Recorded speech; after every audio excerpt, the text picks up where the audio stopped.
سر اس سورہ کی کوئی شان نزول کا بھی ہے کہ یہ کب نازل ہوئی ہے؟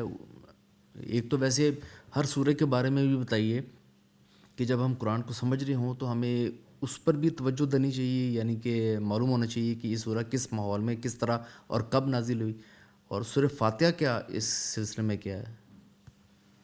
سورہ فاتحہ ان صورتوں میں سے ہے جن کے بارے میں کہا جاتا ہے کہ پہلی مکمل سورہ ہے جو نازل ہوئی ہے آغاز میں ہی.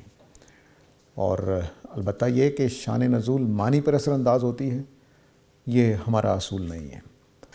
میں نے اس لیے شروع میں گفتگو کی کہ ہم اس کانٹیکسٹ میں رکھ کر اس کو سمجھیں گے جہاں پر یہ رکھ دی گئی ہے. اب اس کا شان نزول یہی ہے کہ یہ آئی کہاں پر ہے. ہم نے ساری بات کی ہے کہ سورہ آغاز میں آئی ہے. آغاز میں آنے کی وجہ سے یہ الفاتحہ بن گئی ہے.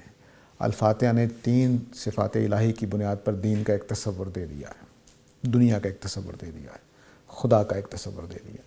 تو یہ جو تصورات ہیں یہ اب ہم نے آغاز میں، بات کے شروع ہی میں ہم نے یہ سمجھ لیا.